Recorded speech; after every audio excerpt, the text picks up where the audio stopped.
اور کسی روایت میں ان رحمتی سبقت علی غضبی، فرمایا اگر میری رحمت اور غضب کا آپس میں مقابلہ ہوگا نا تو غضب ہار جائے گا اور رحمت جیت جائے گا، غضب ہار جائے گا اور رحمت جیت۔ یہ ہے رحمت دا دریا الہی ہر دم وگدا۔ اللہ کو اپنے اس بنائے ہوئے حضرت انسان سے کتنا پیار ہے، کتنی محبت ہے کہ اس کی تخلیق بعد میں کرتا ہے اور اس پر اپنی رحمت کی برسات برسانے کا اصول طے کر کے خود پہ نافذ پہلے سے کرتا ہے۔ اور دوستو صحیح بخاری صحیح مسلم کی متفق علیہ حدیث ایک دوسری حدیث پاک ہے، اور یہ بھی حضرت ابو ہریرہ سے مروی ہے۔ آقا دو جہاں صلی اللہ علیہ وسلم نے فرمایا کہ لوگو ان للہ مئۃ رحمت، ذرا رحمت الہی کی وسعت دیکھیے، خدائے ذوالجلال کا ہم گناہ باروں پہ کرم دیکھیے۔ فرمایا ان للہ مئۃ رحمت، فرمایا لوگو اللہ کی رحمت کے 100 جز ہیں۔ اللہ کی رحمت کے کتنے جز ہیں؟ سمجھانے کے لیے، بات کو ذہنوں میں اتارنے کے لیے، فرمایا اس کے 100 اجزاء ہیں اللہ کی رحمت کے۔ فرمایا فَأَنزَلَ مِنْهَا رَحْمَةً وَاحِدَةً، فرمایا ان 100 اجزاء رحمت میں سے زمین پر اللہ نے صرف ایک جز کو اتارا ہے۔ کتنے اجزاء کو اتارا ہے؟ ایک جز کو اتارا ہے۔ فرمایا بین الانس والجن والبہائم والحوام، فرمایا اس ایک رحمت کے جز کی خیرات جنات کو بھی دی، انسانوں کو بھی دی، جانوروں کو بھی دی، زمین پہ رینگنے والے کیڑے مکوڑے حشرات الارض کو بھی دی۔ فرمایا کل مخلوقات کو اللہ نے جو پیار کرنے کا، ایک دوسرے سے محبت کرنے کا جذبہ عطا کیا ہے، وہ رب کا اتارا ہوا ایک رحمت کا جز ہے۔ کیا ہے؟ ایک رحمت کا جز۔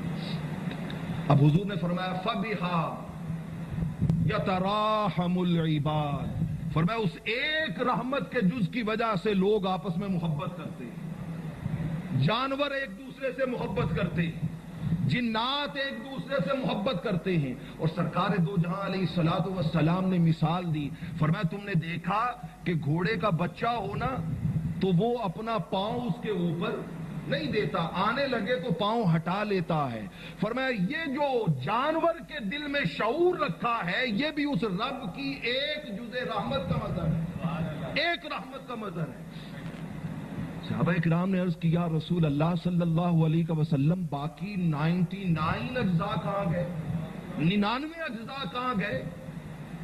سرکار دو جہاں علیہ السلام نے فرمایا متفق علیہ حدیث، فرمایا اخر اللہ عنده 99 جزءا، فرمایا رب کریم نے 99 اجزاء کو اپنے پاس عرش پہ روک رکھا ہے۔ صحابہ نے پوچھا یا رسول اللہ کس لیے؟ دوستو ذرا دل کے کانوں سے سنیے گا جواب۔ سرکار نے فرمایا یرحم بها عبادہ یوم القیامہ، فرمایا ان 99 اجزاء کی وجہ سے اللہ قیامت کے دن اپنے بندوں پہ رحمت فرمائے۔ 99 اجزاء، یہ ہے رحمت دا دریا الہی ہر دم وگدا۔ ابتدا ہو رہی ہے تو رحمت غضب پہ غالب رہے گی، اور اس کائنات کی انتہا ہو رہی ہے تو 99 اجزاء اپنے بندوں پہ رحمت کے لیے روک کے رکھے ہوئے۔ اور دوستان محترم اگلی حدیث پاک یہ بھی صحیح بخاری میں ہے، صحیح بخاری میں، اور حدیث کے راوی حضرت حذیفہ رضی اللہ تعالیٰ عنہ ہے۔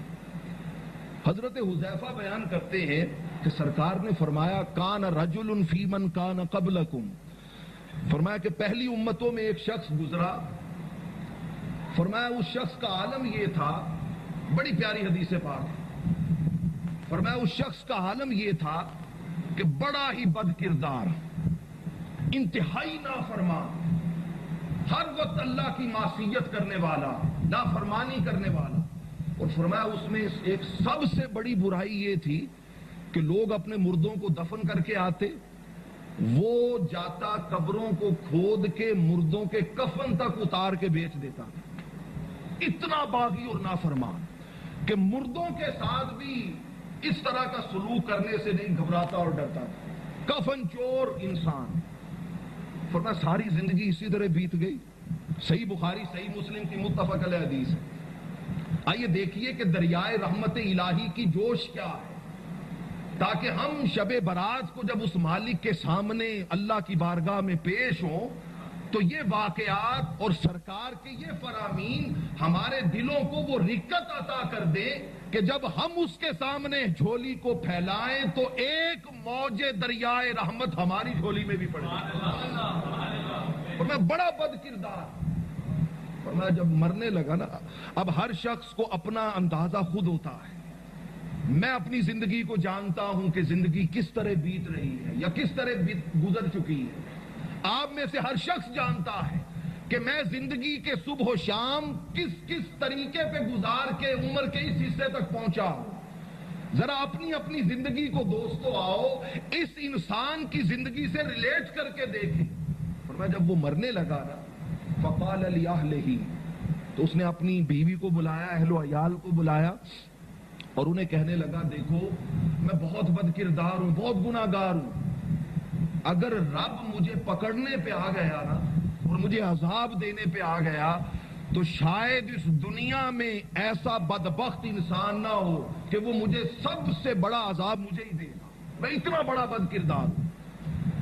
اب تم سے ایک گزارش ہے کہ جب میں مر جاؤں نا تو میری لاش کو دفن نہ کرنا بلکہ اس کو جلا دینا. کیا کرنا؟ اس کو جلا دینا. فحرقوہ وَذْرُوهُ نِصْفَهُ فِي الْبَرِّ وَنِصْفَهُ فِي الْبَحْرِ. صحیح بخاری کا لفظ ہے. جلا دینا، آدھی جو میرے جلانے کے بعد وہ تمہارے پاس آئے گی نا مٹی، میرے جسم کی خاک، فرمایا آدھی خاک جو ہے وہ کہیں پہاڑوں پہ خشکی میں پھینک دینا اور آدھی خاک جو ہے وہ دریا میں پھینک دینا. دریا میں پھینک دینا. وعدہ لے لیا، مر گیا. اہل و عیال نے یہی کچھ کیا، اس کو جلا دیا. اس کی خاک آدھی پہاڑوں پہ پھینک دی، آدھی دریا میں پھینک دی، مر گیا. حدیث پاک میں آتا ہے جب موت ہو گئی رب کریم نے حکم دیا کن، اے مرنے والے کھڑا ہو جا. دریا کو حکم دیا کہ اس کی خاک کو، اس کے ہڈیوں کو، گوشت کو یکجا کرو. خشکی کو حکم دیا تم اس کے ذرات کو جمع کرو. فرمایا وہ انسان بن کے اللہ کے سامنے پیش ہو گیا. اب رب کریم نے اس سے ایک عجب سوال کیا. فرمایا ما حملک علی الذی فعلت، اے میرے بندے یہ تو بتا کہ تو نے مرتے ہوئے یہ نصیحت کیوں کی، اتنی عجیب نصیحت کیوں کی. وہ آگے سے ڈرتے ہوئے بس ایک ہی جملہ بولتا ہے یا رب مخافتک، اے مولا تیرے خوف سے. اے اللہ کس سے؟ تیرے خوف سے. دوستو ہماری روح اس درجہ سکون کی نیند سو رہی ہے کہ ہم صبح سے لے کے شام تک نامعلوم اللہ کے کس کس حکم کو پاؤں تلے روض کے گزر جاتے ہیں. ہماری زبان نامعلوم کس کس حکم کو اس کی دھجیاں اڑا دیتی ہے، لیکن وہ نفسانیت پرستی ہمارے دل میں خوف کا ایک ہلکا سا بھی ذرہ پیدا نہیں ہوئی. وہ ہاتھ باندھ کے عرض کرتا ہے باری تعالیٰ مخافتک، کس وجہ سے؟ تیرے خوف کی وجہ سے. اگلے لفظ سنے کہ سرکار نے کیا فرمایا؟ صحیح بخاری کی حدیث ہے. فرمایا بس اس جملے کا سننا تھا، رب نے شرمندہ بھی کرنا مناسب نہیں سمجھا. فرمایا فغفر لہ، فرمایا بندے تیرے اس عمل کی وجہ سے میں نے تجھے معاف کیا، جا جنت میں چلا، جا جنت میں چلا. ارے جس رب کی رحمت کی وسعت یہ ہو، جس رب کے کرم کا انداز یہ ہو، اور جو رب اپنے بندوں کے نوازنے کے لیے کس کس طرح بہانے تلاش کرتا ہو، انسان اس کا نافرمان بن کے زندگی گزار دے، اس سے بڑی انسان کی بدبختی اور سیاہ نصیبی اور کوئی نہیں ہو سکتی.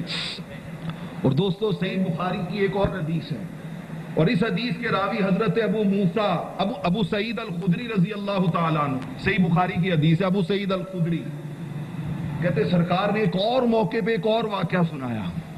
ایک اور واقعہ سنا. کہتے ایسی ایک شخص تھا بڑا مالدار، پہلا تو بد کردار